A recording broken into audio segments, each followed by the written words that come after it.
petit. Et but. Oh, chute. Oh, une grosse chute ici à droite de la route. Oh non, pas ça. Pas aujourd'hui, pas maintenant, pas après tout ce que tu as fait. Allez, Chapuis, comme un grand, comme un champion du monde. allez. Il va le faire, il va le faire. Il va faire marche tranquille au championnat du monde de Paris. On l'attaque de William. Je crois qu'après avoir vu ça, on peut mourir tranquille. On fait le plus tard possible, mais on peut. Ah, c'est super. Eh ben bonsoir à tous et à tous, bienvenue sur Sport 39, très heureux de vous retrouver après nos deux émissions de la semaine dernière. Encore merci d'avoir été présente et présent, notamment jeudi pour l'interview de Julie Villarmet. On va commencer l'émission dans 5 minutes avec notre premier invité, le club de triathlon de Lons, pour parler de la corrida. Mais avant ça, je voulais vous faire écouter un petit son qui me fait plaisir.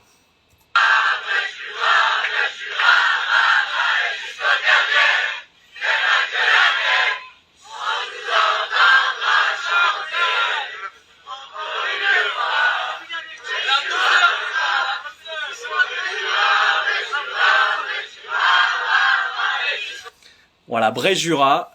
Pourquoi ? Parce que c'est le succès du week-end.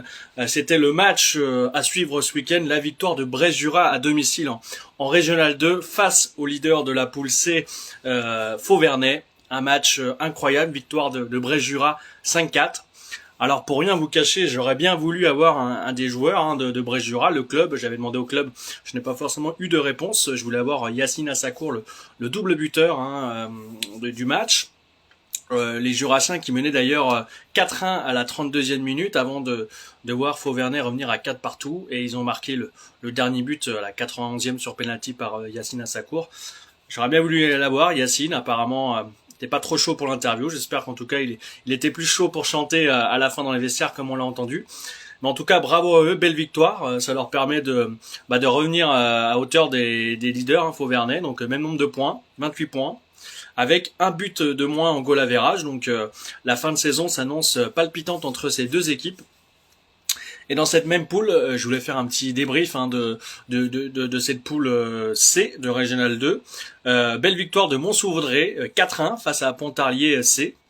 Donc ça continue pour eux. Alors ils sont 8e Mont-sous-Vaudrey au classement, donc voilà, milieu de tableau pour un promu, c'est plutôt pas mal. Et c'était la première ce week-end, la première du nouveau coach de Triangle d'Or, Patrick Lavig, qui connaît bien un entraîneur bien connu dans le Jura. C'était le match de la peur d'ailleurs, ils se déplaçaient du côté de la réserve de Champagnole. Champagnole avant-dernier, Triangle d'Or dernier, derby de la peur, 0-0, voilà. Pas de vainqueur, ce nul qui n'arrange pas les deux équipes comme on a souvent tendance à le dire. Donc ce fut le cas encore ce week-end malheureusement pour les deux formations. Alors on est un peu triste de voir ces deux formations dans le bas de tableau. On espère que ça va remonter. Et il y avait également un autre derby, malheureusement qui n'a pas pu se tenir ce week-end, entre l'Ajoux et Poligny, en raison de matchs reportés en raison du terrain gelé. Donc c'est dommage, on aurait bien voulu peut-être débriefer ce match ce soir dans le média, mais c'est partie remise, on essaiera de voir ça avec eux prochainement. En tout cas, comme je le disais, sur le classement, Bray-Jura donc revient à hauteur de Fauvernais avec 28 points. L'Ajoux est 4e, avec 2 matchs en moins. Alors, il faut savoir que si l'Ajoux gagne ces 2 matchs, ils reviennent à 28 points. Donc, on croise les doigts pour qu'il y ait ce petit trio sur la fin de saison. Ça serait pas mal. Poligny 5e, donc continue à faire des belles performances. Et puis après, comme je le disais, malheureusement en fin de tableau, Champagnole 11e et Triangle d'Or 12e. Donc on espère que ces deux formations vont pouvoir remonter au classement. Voilà, j'ai tout dit pour cette petite parenthèse football. Et bien sûr, comme je dis à chaque fois pour mes amis de Bray-Jura, la porte est toujours ouverte s'ils souhaitent revenir sur leur match. Moi, je suis toujours content de les recevoir. On les a un petit peu chambrés, on a un petit peu chamaillé avec notre ami Florian, que je salue d'ailleurs. Mais c'était plus pour comparer les politiques des clubs que aucun contentieux avec eux. Et comme je l'ai toujours dit d'ailleurs, j'étais en stage chez eux pendant des semaines pour le tournoi de foot, donc moi j'aime beaucoup Bray-Jura, donc j'espère qu'ils pourront un jour revenir sur le média. On va changer de sujet, on va passer à une course populaire, une course que j'ai déjà eu par le passé l'occasion de concourir, c'est la corrida de Lons. Alors pourquoi la corrida de Lons ce soir? Parce que le club de triathlon, l'organisateur, change un peu ses plans, va changer le parcours, change la date aussi. Hein, c'est ce week-end, hein, le 13 mars prochain. Donc on va recevoir le coach du club, Baptiste Philippe, qui doit arriver, je crois, qui a dû arriver. Et puis comme ça, on va pouvoir commencer l'interview. N'hésitez pas, hein, si vous avez des questions à poser, des remarques pendant le live, c'est l'interactivité, c'est ce qu'on aime. Donc merci encore. Et puis on va commencer avec Baptiste.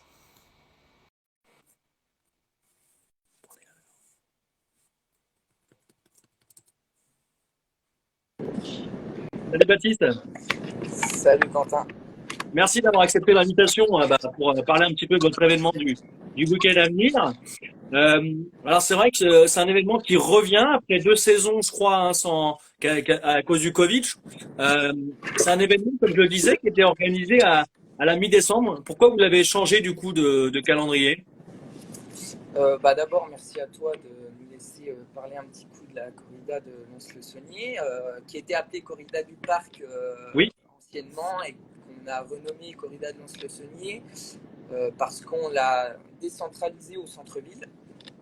Pourquoi? Parce que au cours des dernières organisations, il y avait un petit peu moins de monde, ça s'est soufflé un petit peu et puis certains organisateurs avaient très envie depuis un petit moment de tenter l'expérience au centre-ville. Donc c'est pour ça que cette année, avec l'accord, l'aval de la ville de Lons-le-Saunier, on organise ça au centre-ville. Pour ceux qui se demandent, c'est pas tout à fait comme le 10 km de Lons, qui est aussi au centre-ville, c'est un parcours un petit peu différent.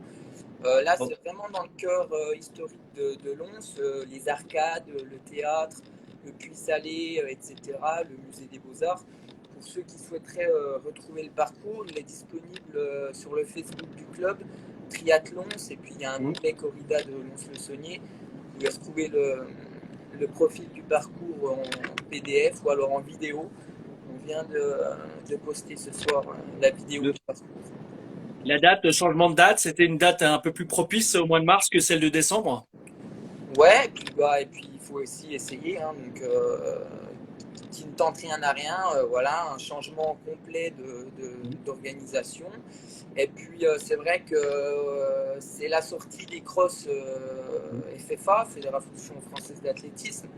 Donc pour ceux qui ne vont pas au championnat de France, c'est une possibilité de rajouter encore une course à la fin de cette saison un peu hivernale. Et puis ça va être un beau parcours. C'est 5 boucles de 1,6 km, Okay. avec beaucoup de changements de direction, etc. Donc c'est assez sympa, c'est ludique, plutôt joli aussi. Donc voilà. Oui, c'est vraiment le côté historique aussi de la ville que vous souhaitez mettre en avant aussi, à travers les différents monuments, passages que tu évoquais tout à l'heure.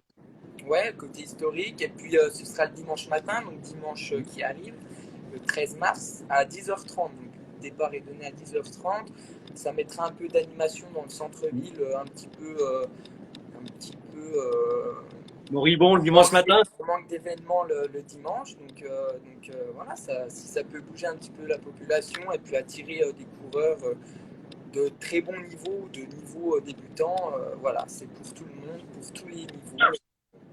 Et puis voilà. Tout à l'heure, Baptiste, tu parlais d'une lassitude et c'était aussi l'objet d'une question qu'elle arrivait par rapport à l'ancien parcours, l'ancienne formule au parc. Je pense qu'il y a quand même pas mal d'éditions. Alors, j'ai pas noté moi le nombre d'éditions avant, mais ça faisait quand même quoi? Il y avait une quinzaine d'éditions de la corrida du parc. Moi, c'était un événement qui était quand même assez établi, qui a fait son temps aussi. Ouais, tout à fait. Je ne saurais pas dire le nombre exact, 10, 15 peut-être, je ne saurais pas dire. Mais c'est vrai que ça a fait son temps. Et puis les gens demandent peut-être autre chose aussi aujourd'hui. Il faut savoir un peu tirer les enseignements des éditions qu'on fait, sur n'importe quelle organisation d'ailleurs, et puis réfléchir à pourquoi, modifier, changer, etc. Donc c'est pour ça que voilà, on a modifié la date, le parcours, et puis on attend les coureurs. Les gens avaient besoin, hein, je pense, ont besoin de changements dans la vie en règle générale. C'est vrai que la dernière édition, en 2019, il y a eu à peu près 150, 160 participants. C'était les moyennes basses quoi sur la fin quoi. Vous pouviez pas, à un moment donné, c'était pas forcément pérenne pour votre organisation aussi d'avoir moins quoi. Si on réfléchit en tant qu'organisateur et puis savoir si vraiment ça vaut le coup d'organiser la course, effectivement, sur la fin, ça devenait un petit peu plus compliqué parce que organiser une course, ça demande une mobilisation de bénévoles. Et puis, bah, si on mobilise des bénévoles pour au final avoir une course qui ne fonctionne pas forcément totalement, il faut penser à la suite, quoi, tout simplement. Et par rapport au parcours, donc tu l'as expliqué un petit peu tout à l'heure, cette boucle de 1 km, c'est vrai que par rapport aux 10 km de Lons que tu évoquais, qui est assez, alors sans forcément pour décrier le club de Lons, que j'aime beaucoup de l'athlé, hein, c'est vrai de faire deux boucles de 2 km, enfin une boucle de 2 km plus après deux de 4. Il y a le côté populaire, choses comme ça. Comment on arrive, vous, le club de triathlon, de trouver d'autres parcours parce que c'est vrai que Lons, le centre-ville, Lons, on fait vite le tour. Comment vous avez eu l'idée du parcours? Comment ça s'est passé pour le trouver, ce parcours? Alors déjà pour revenir, ça a vraiment rien à voir avec les 10 km de Lons. Hein. Les 10 km, c'est une course officielle FFA. On y va souvent pour essayer de faire un temps officiel sur 10 km. Et puis donc c'est vraiment différent. La corrida, le principe, c'est vraiment d'avoir plusieurs boucles, quelque chose de très sympa, de beaucoup de changements de direction, etc. Et c'est vrai que François Jacot, donc un des organisateurs, avait eu cette idée il y a quelques temps. Et puis au début, tu n'oses pas trop demander à la ville des accords, etc. Et puis au bout d'un moment, faut se lancer. Et puis la ville prend le projet, reçoit le projet tout à fait positivement. Donc tu y vas. Et puis en fait, le parcours, c'est fait assez simplement. Hein. Tout le monde connaît le centre-ville de Lons, tout le monde connaît le parc aussi anciennement, mais je pense que tout le monde courait tout le temps au parc piste. Et là, c'est un parcours sur lequel en fait les gens n'ont pas l'habitude de courir. Entre les arcades, rue Perrin, etc. C'est des endroits où tu vas plus faire les boutiques que courir. Et donc c'est pour ça que ça peut être sympa, intéressant. Et puis très ludique, je pense aussi, parce que c'est vraiment plein de changements de direction, un peu de descente, un peu de montée. On passe vers les monuments un peu historiques, donc c'est sympa, quoi. La montée, elle se passe où alors du coup? Parce que j'ai du mal à imaginer la petite bosse. Ouais, il y aura une toute petite bosse. Hein. C'est la bosse. En fait, on démarre sous les arcades et puis on va chercher rue Perrin en faisant un U par le stop des arcades en tournant à droite.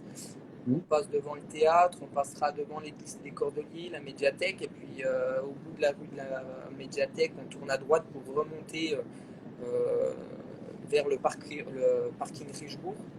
Oui. Descendre ensuite le Puy-Salé, reprendre la fin des arcades, repasser devant le musée des Beaux-Arts qui est anciennement la mairie de Lons, et puis terminer par rue Lafayette. Ce parcours, vous pouvez le trouver sur le Facebook du triathlon ou sur la corrida de Lons-le-Saunier. La boucle, elle faisait 1,5 km, c'est ça que tu me disais, 1 km? 1,6 km à faire 5 fois, donc ça fait un total de 8 km. Ouais, c'est les distances. Moi, je me souviens quand j'ai fait celle du parc, 7 km, 8 km, je sais plus à peu près cette distance-là. C'est pas des distances en fait officielles, quoi. Ça te donne pas un temps officiel à mettre sur ton tableau de chasse, mais c'est aussi ça qui est sympa, c'est que c'est pas forcément que pour la performance. Alors il y aura les premiers coureurs qui seront là pour gagner, et puis c'est ouvert à tout le monde, débutants, confirmés, coureurs du dimanche, du samedi, peu importe. C'est quand même intéressant de signaler, c'est que tu dis que c'est pas un format où on peut faire un temps, mais c'est quand même un effort qui est c'est très violent, important, qui est très violent sur une demi-heure, 35 minutes. Ça peut être très violent, bien sûr, parce qu'il y a beaucoup de relances, beaucoup de changements de direction, donc c'est pas un effort linéaire, énormément de relances, donc beaucoup de changements de rythme, et donc c'est ça aussi qui fait l'aspect de cette course-là, c'est très, très ludique, comme je dis, vraiment on peut s'amuser vachement là-dessus, même si chacun trouve l'amusement qui veut sur ce genre de compétition. Mais... Ouais, justement, sur ce parcours où certains diront il faut envoyer, c'est pour la caisse. Justement, quel type de coureur pourrait venir alors je parle pas des amateurs, ceux qui sont là juste pour prendre du plaisir, faire leur petit tour, leur petite course, mais ceux qui sont quand même assez à fond dedans et ils disent tiens, bah, dans mon programme d'entraînement, je dois faire une séance peut-être de fractionner. C'est vraiment ce genre de séance qui pourrait leur convenir sur votre course du coup. Ouais, ça permet de faire une course de reprise de saison, voilà, une première course de reprise ou alors une course de fin d'hiver. C'est dommage parce qu'on tombe en même temps que les championnats de France de cross Ouais. FFA. Donc il y a quelques coureurs qu'on n'aura pas, Pierre Fieux, Lucas Bavrel, les gros Salut, coureurs ouais. Salut, ouais. qui ne seront pas là. Mais donc ça, pour des mecs comme ça ou des filles, c'est hyper intéressant. C'est des courses très rapides, donc ça permet de travailler le rythme et puis le changement d'allure aussi. Donc ouais, c'est des courses hyper sympas et puis même pour les personnes qui sont là que pour faire leur footing, et ben, ça permet de faire un footing sans circulation avec route coupée et puis dans un lieu plutôt sympa. Alors, tu parlais tout à l'heure, Baptiste, des inscriptions. Aujourd'hui, vous êtes à combien d'inscrits sur l'événement? Pour le moment, on a un tout petit peu moins de 100 inscrits. Voilà, on espère attirer un peu plus de monde encore. Le Là, prix pour l'instant d'inscription, il était de 9 euros. Il est passé à 11 euros la dernière semaine. Et puis le jour de la course, il y aura possibilité de s'inscrire pour 13 euros, si je ne me trompe pas. Oui, 13 alors, euros. Et puis par contre, c'est que des inscriptions via Internet. On est moderne au triathlon, donc terminer le papier, inscription via Internet pour tout le monde. et c'est vrai que j'ai vu qu'il y avait aussi, moi je me souviens à l'époque sur la corrida du parc, une des dernières éditions, j'ai eu à faire 2 fois, je crois la dernière fois, j'avais eu le droit à du Mont d'Or. Alors du coup, vous proposez quoi cette année comme Et bah, cette année, le cadeau euh, d'or, désolé pour les amateurs de bonus, ce sera un bonnet confectionné en collaboration avec Running Conseil, donc un bonnet avec une petite boule sur le dessus, comme on connaît tous, à l'effigie du triathlon, c'est de Running Conseil aussi. ça fait un beau cadeau. Alors j'ai vu dans les participants la présence d'un élu qui court plutôt pas mal, d'ailleurs même très bien, Antoine Jaillet. C'est ça. Euh, ça peut faire partie des surprises, voilà, de ce dimanche, si s'il n'y a pas d'autres coureurs de renom qui peuvent s'inscrire avant, hein. Je vois Simon Perrin. Il y aura de bons coureurs quand même, hein. Gabin Sage, un triathlète de Besançon qui fait partie des favoris, et puis d'autres, hein, d'autres coureurs de Lons. Pour l'instant, voilà, la liste de départ n'est pas encore complète, Ouais. mais voilà, Et, inscrit. quels ont été un petit peu les retours des autres clubs de triathlon ou des clubs d'athlètes de l'entourage? Parce que sortir comme ça un événement, un nouvel événement, bah ça va quand même faire plaisir parce que c'est vrai que il y a les trails qui sortent, mais il y a beaucoup de trails. Il y a plus beaucoup d'événements un petit peu hors stade de courses comme ça qui sortent quoi dans le département, j'ai l'impression en plus. Ouais, c'est sûr que la course sur route, purement route, on va dire, il y a de moins en moins d'organisations, d'événements, de plus en plus de trails. Après, voilà, c'est parce que c'est ce que demandent peut-être les gens aussi, mais nous, en tant que club de triathlon, on est un peu plus attirés par ces courses sur route, et donc c'est pour ça qu'on propose ça. On espère que ça attirera du monde, et puis un point positif et sympa pour nous organisateurs, mais aussi pour l'ambiance de la course, c'est que les buvettes sont réautorisées. Ah Donc, oui. donc du coup, bah, ça va permettre d'avoir un petit moment de sympa, d'échange, etc. Après la course, après la remise des prix, des podiums, etc. Et juste pour terminer, vous avez proposé ce projet à la ville, quelle a été un petit peu leur réaction ou un petit peu ils vous ont peut-être donné des conseils? Comment ça s'est passé un peu la relation avec la ville? Non, bah, super bien. On leur a présenté le projet, puis ils ont dit oui directement, hein. Ça permet aussi à la ville de Lons de proposer un événement le dimanche matin, Ouais. comme je disais tout à l'heure, dans une ville où le dimanche c'est plutôt un petit peu mort, hein, donc ça permet d'avoir un petit événement festif. Et puis à nous, ça nous permet de renouveler notre organisation de la corrida. Et puis de donner quelque chose d'encore différent. Eh ben, en tout cas, merci beaucoup, Baptiste. Je vois qu'on arrive à la fin, ça passe très très vite. Mais Voilà, de je voulais l'échange. juste ajouter un petit Ouais, truc. vas-y, Euh, vas-y, vas-y. Il n'y a pas de course jeune, enfin de course petit jeune, on va dire. La course elle est ouverte à partir de cadet, donc c'est à partir de la seconde 2007. Et puis qu'il y a une récompense pour les 5 premières femmes et 5 premiers hommes qui va de 50 à 20 euros. Et puis un lot un lot et puis une coupe pour tous les premiers de chaque catégorie. D'accord. Et puis Eh ben, il y a un trophée aussi pour le club, l'association ou l'entreprise la plus représentée. Donc voilà, ça peut être des bons challenges pour certaines assos ou entreprises autour de nous. en tout cas, merci beaucoup. Je ferai passer l'information ce soir, je pense, sur Facebook pour lancer un petit peu aussi pour votre événement. Merci en tout cas Merci, pour la confiance et puis bon courage pour votre événement. Pleine réussite en tout cas. merci Quentin, c'est gentil. Bonne soirée. Bonne soirée. Alors, on remercie Baptiste pour nous avoir présenté ce nouvel événement dans le Jura. Juste avant de recevoir le rugby, bravo, hein, j'ai envie de dire bravo à Théo Bourgeois, le trailer. On parlait le trailer de Champagnole qui a pris la 4e place ce week-end de la Trans Granada. C'est une course, je crois que c'est la Trans Granada, je sais plus. Je ne vais pas dire des bêtises, mais en tout cas, il a participé à un trail, il a terminé 4e, un grand trail international. Donc bravo à toi, Théo. Et du coup, on va passer au rugby avec un des succès du week-end, Saint-Claude au rugby qui a battu à domicile Voiron 39-31. Et on va débriefer ce match avec l'un des joueurs phares du club, l'ailier Léo Comte. Donc voilà. N'hésitez pas si vous avez des questions d'ailleurs. On va voir s'il est arrivé, Léo. Il est là, impeccable.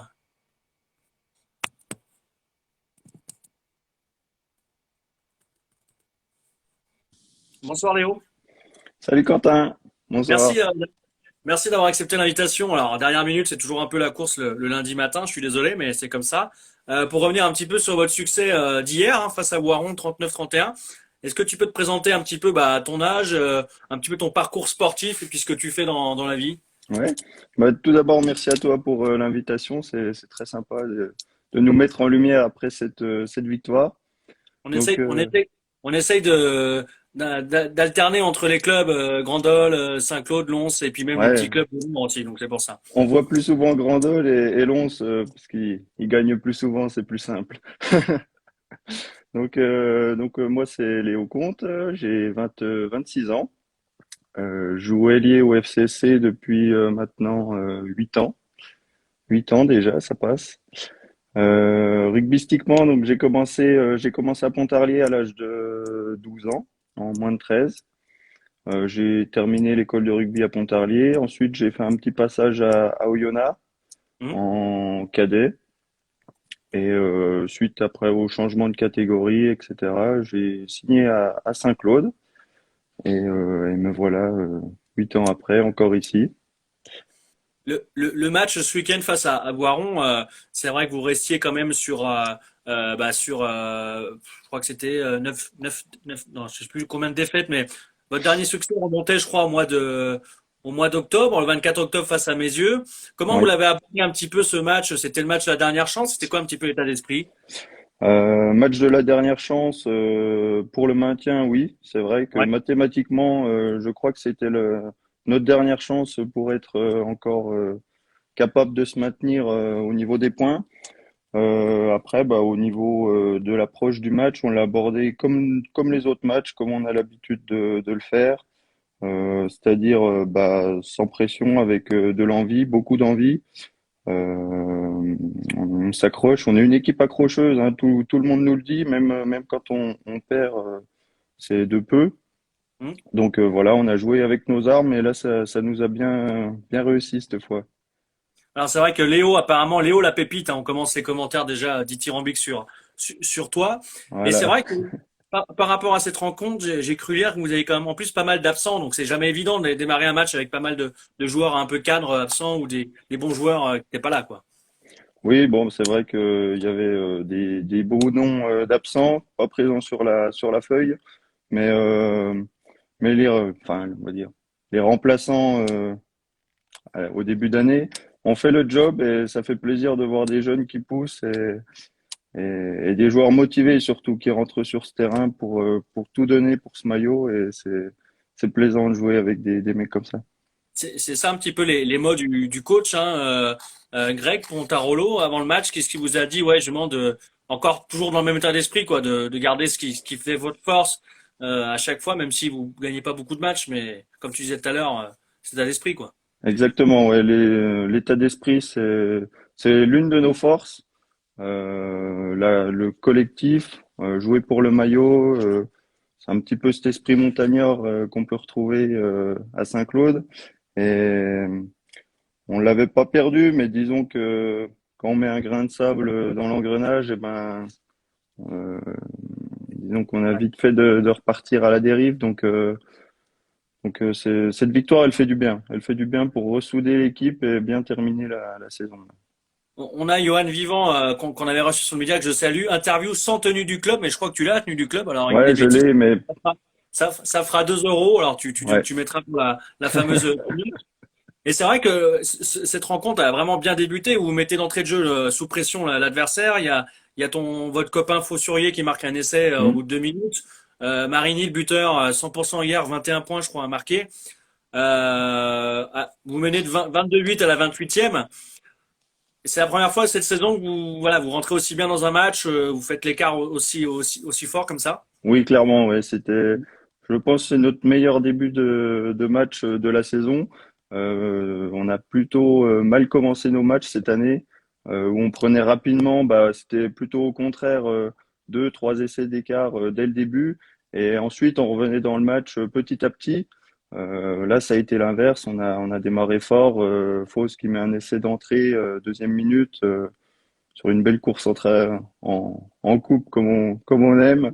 Euh, C'était un bel essai et ça nous a mis dedans tout de suite. C'était important. Le public aussi, ça a permis de réveiller les tribunes et de nous soutenir. C'était plaisant. Alors il y a un commentaire, alors je sais pas comment tu le prendras, on verra en tout cas, qui dit Matt Nemo, qui dit il est plus marqué que les avants. Alors peut-être parce que tu te donnes un peu plus que les avants sur le terrain. Non, c'est c'est- C'est c'est un mauvais stigmatique. coup. Il y a pas de. Mais c'est vrai. Et c'est vrai que alors du coup vous rentrez, je crois qu'à la pause, j'ai pas noté d'ailleurs ce qui est bizarre d'ailleurs le score à la pause, mais en seconde mi-temps, Waron revient assez bien, notamment avec il marque 2 essais, et à la 70e ils reviennent je crois à 8 points.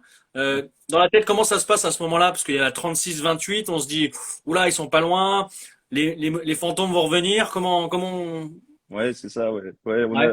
on avait la trouille. Ouais. Bah, depuis le début de l'année, c'est un petit peu le cas. Hein, donc, on perd sur nos fins de match. Parce que c'est pas la première fois qu'on gagne à la mi-temps, même si là, c'est la première fois qu'il y a un delta aussi important. Mais c'est vrai qu'on avait plutôt l'habitude de perdre sur les fins de match. Donc, les vieux démons étaient pas loin. Ouais. Dieu merci, Marini était à 100%. Il a réussi à les contenir, enfin, à les maintenir à plus d'une marque, donc à 8 points, 8, 11 points. Et sur la fin du match, c'est à la 75e, je crois, il marque une dernière pénalité pour revenir, pour finir dans notre camp. Et tant mieux pour nous. Après, c'est nous qui sommes retournés chez eux. C'est vrai que quand tu parlais des matchs serrés, alors juste on va rappeler, merci en tout cas pour le petit commentaire du score à la mi-temps, hein, 27-11, on remercie Enzo pour l'info. C'est vrai que votre début de saison, moi je voyais, vous perdez à Nantua de 3 points, vous perdez à domicile d'1 point face à Montmélianaise, vous perdez de 6 points à Vichy, vous perdez de Mm. 5 points face à Annecy. On a l'impression que le niveau, vous l'avez, quoi. C'est vraiment sur les petits détails qui vous manquent, sur ces fins de match ou voilà, ces petites fautes bêtes. C'est quoi un petit peu comment t'arrives à décrire ça en fait? C'est des détails, tu le dis très bien. Après, on a le niveau pour accrocher les équipes. Après, en Fédéral 2, ça joue sur des détails. Les détails, ça peut basculer en notre faveur comme en notre défaveur. Montmélian, le premier match à la maison, ça tourne en notre défaveur. Il marque en fin de match. Euh, Ouais. depuis le début d'année, on cherche à corriger ces détails bah, là, ça nous a souri ce week-end, mais c'est vrai qu'on n'a pas trouvé la clé pour, euh, Le, pour résoudre ce le- problème-là pour l'instant. et du coup, quand l'arbitre a sifflé là hier, c'est quoi l'émotion à la fin? C'est quoi? C'est le soulagement? Parce que moi j'ai cru lire que le coach, hein, il avait les yeux un petit peu rougis. Enfin, il était vraiment ému aussi. Voilà, fier de vous. Mais c'était quoi l'émotion un peu? Beaucoup d'émotions, un grand soulagement Hmm. et énormément de plaisir. Ça faisait longtemps et ça nous a manqué, c'est de gagner. Ça peut paraître bête, mais ça fait plaisir de gagner. Alors c'est vrai que c'est une phrase comme tu dis un peu bateau, mais quand on perd autant de matchs, retrouver ce plaisir-là, c'est vrai que ça doit galvaniser aussi pour la suite, parce que c'est vrai que en plus vous avez 2 matchs en retard, donc vous êtes encore dans les clous quoi. Oui, oui, on a encore deux matchs en retard, donc Un on match- a Il y a euh, Nantua, la deuxième Nantes à la journée, maison. le 10 avril prochain à la maison, et il y a Ouais, aussi la journée 14 qui est pas encore programmée, je crois. contre c'est Villefranche, je crois. Alors, du coup, voilà, ça vous laisse quand même encore 2 opportunités de remonter. Hmm. Je voulais juste revenir avec toi sur des termes qui ont été assez émouvants de votre coach avec mon copain Vincent Moire du Progrès qui a dit à la fin du match, quand c'est dur, c'est là qu'il ne faut pas abandonner le navire. Les joueurs, ils n'ont rien lâché. Au final, ils ont gagné, ils le méritent. Et c'est vrai que quand on entend ces mots dithyrambiques de votre coach pour vous, euh, ça doit vous galvaniser pour repartir la semaine prochaine, pour repartir à Donf pour commencer une petite série, quoi. Ouais, tout à fait. Bah, on va aller à Genève, les armes à la main, et on va les faire tomber. Je crois que, alors Genève, hein, si je dis pas de bêtises, Genève, je crois qu'ils sont deuxième hein, de la poule, Hmm. donc grosse cylindrée. Oui, Euh, il me semble que le match aller, vous avez perdu de 3 points à domicile face à eux, donc y a rien à perdre quoi de ce côté-là. Vous pouvez les enquiquiner comme tu dis quoi. tout à fait. Nous, on a rien à perdre maintenant. On a tout à gagner. Un match à l'extérieur, on va aller pour le jouer, pour le gagner. Et c'est plutôt eux qui ont des choses à perdre pour le week-end prochain. Tu parlais de Pontarlier, je fais un petit annexe comme quoi tu Oui. as été à Pontarlier avant. Euh, Quand tu regardes le match Grandol rugby contre Pontarlier, tu soutiens un peu plus Pontarlier du coup.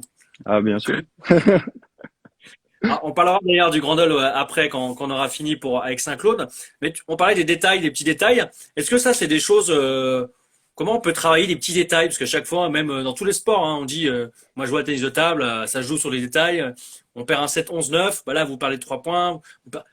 C'est dur de se dire, bah, il y a un truc qui va pas, mais en fait, dans l'ensemble, c'est plutôt correct à chaque fois les prestations, quoi. Hmm. Bah, les détails, c'est les plaquages, pas de plaquage haut pour éviter de faire des pénalités, soit prendre des points, soit revenir dans notre camp et reprendre la pression. Les détails, c'est les ballons en touche, c'est réussir à se faire les passes derrière. Euh, tout- Toutes ces choses-là cumulées font que soit on gagne des matchs, soit on les perd, euh, tout simplement. Et alors là, du coup, comme on le disait, hein, pour terminer, on avait le prochain match la semaine prochaine, pardon, face à Genève, la 19e journée. Ensuite, vous recevez à domicile le 27 mars Clermont-Cournon. Pareil, ça c'est un match que vous avez coché parce que Clermont ils sont 10e, ils sont à 5 points devant vous actuellement. Hmm. Là, voilà, si vous arrivez à battre Clermont et ensuite le match en retard aussi face à Nantua, il y a Donc, moyen ouais. de passer à cette fameuse 10e place quoi, qui serait Exactement, une des bonnes, exactement. quoi. Ouais, exactement. Et c'est pour ça que mathématiquement, c'est encore faisable et on va tout donner pour le faire. Et c'est vrai que ces points que vous avez pris aussi, on l'a pas forcément dit, mais c'est important de le mentionner, ces points de bonus défensifs. Je vois 6 points de bonus défensifs. Hmm. C'est pas négligeable aussi dans la course au maintien à chaque fois. Non, bah c'est notre début de saison. On a pris beaucoup de points de bonus défensifs. Voilà, comme je le disais, on perdait des matchs, on les perdait de peu. C'est un lot de consolation. Hmm. Parfois, à l'extérieur, on peut aller le chercher, le point de bonus défensif. Donc, chaque point comptera pour la fin de saison. Vous serez à la lutte d'ailleurs avec Vichy. Alors, ce qui est assez Oui. marrant sur ça, et c'est dire aussi la qualité de cette poule et un petit peu l'homogénéité, c'est que même Vichy a le même nombre de bonus que vous, 6 bonus défensifs et un offensif. Euh, Comme on le disait, en fait, du coup, les équipes de tête ou même le milieu de tableau, bah, elles s'amusent pas quand elles vous affrontent parce que il y a un sacré niveau, quoi, la Fédérale 2, quoi. Mm. Ouais, on est sur une poule très homogène, je pense. Euh, donc c'est plaisant à jouer tous les week-ends et il n'y a pas de match facile. On l'a encore vu ce week-end. Je pense que ils faisaient la tête à la réception, c'était pas pour rien. Ils sont très déçus de leurs résultats et tant mieux pour nous. En tout cas, j'espère que vous avez bien quand même profité de cette troisième mi-temps avec ce succès, ce troisième de la saison. Encore bravo, bravo Ouais. à vous pour ça, Léo. Et puis en tout cas, merci d'avoir été présent. Bah merci à toi pour l'invitation et bonne Et puis continuation. bonne soirée et puis bonne fin de saison. Croisez les doigts que Saint-Claude, un club emblématique, reste en Fédéral 2. On fera tout pour. Merci. Bonne soirée, Bonne soirée. à Salut. bientôt. On remercie Léo en tout cas hein, pour la confiance. C'est vrai qu'on espère hein, que Saint-Claude va se maintenir en Fédéral 2, tout comme le Grandon Rugby, parce qu'on va passer à l'autre club jurassien de la Fédéral 2, Grandon Rugby. Alors eux qui est un petit peu mieux placé, hein, on l'avait eu il y a quelque temps un joueur du club, un jeune espoir, le Grandon Rugby qui s'est imposé ce dimanche hein, face à Riss Orangis 27-14, 27-17 pardon, je vais me faire des ennemis, 27-17. Riss Orangis qui était quatrième de la poule en plus, donc sacrée victoire, belle victoire, c'est la 10e de la saison, qui fait du bien d'ailleurs hein, dans l'optique des playoffs.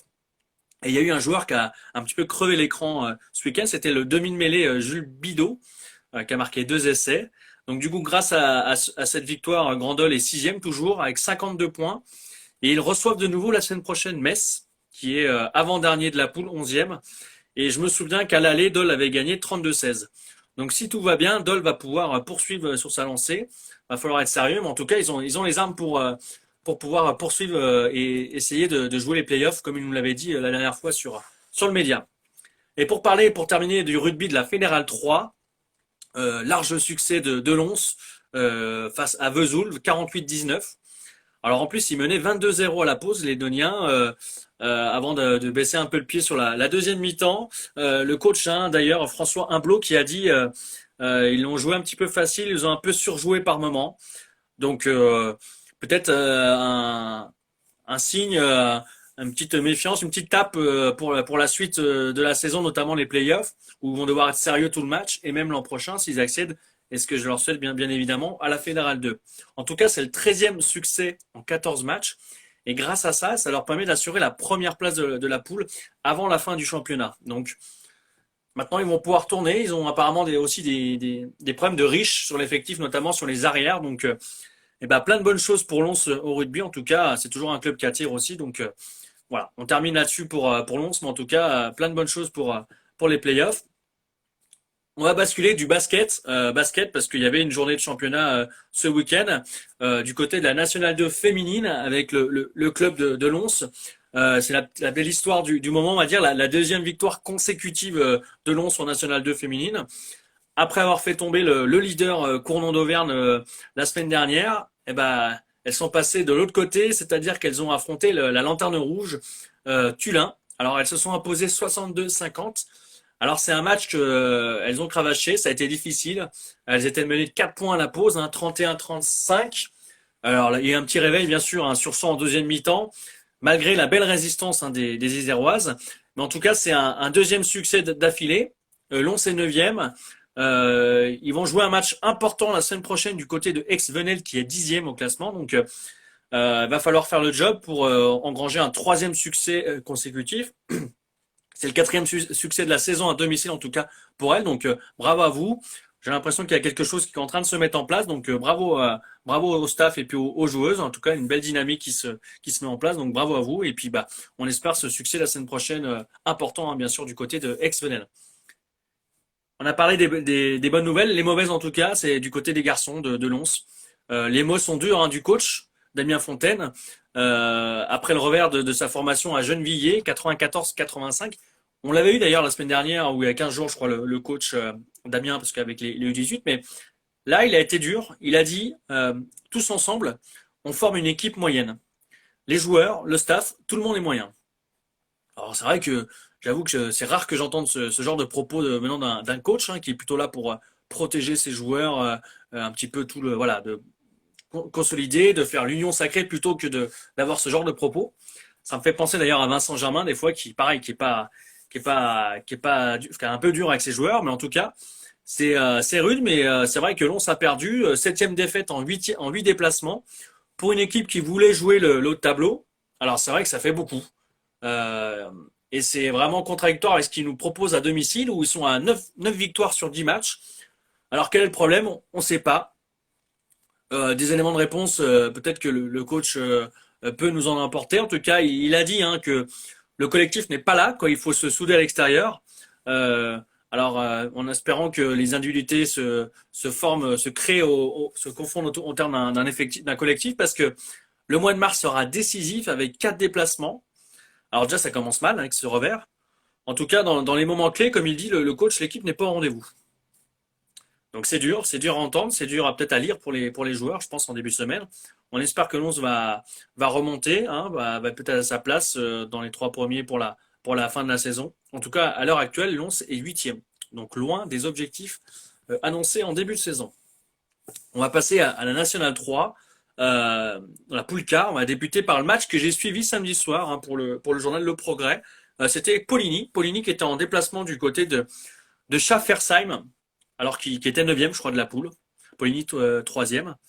Alors Poligny n'a pas effectué la meilleure prestation de sa saison. Ils ont gagné 69-59, une semaine après avoir fait tomber le leader Furdenheim sur ses terres. Il menait pourtant de 8 points hein, à 18-10 à la 8e minute de jeu. Après une entame un peu compliquée, ils ont pris les devants. Et là, ils auraient pu verrouiller hein, leur victoire, donner de la marge. Et ils se sont relâchés avant la fin du premier quart-temps. Derrière, ils se sont fait peur, mais ils ont quand même réussi à sortir du bourbier alsacien et s'imposer. Donc, c'est vrai que c'est une belle victoire parce qu'ils sont toujours troisième, à une victoire seulement du leader.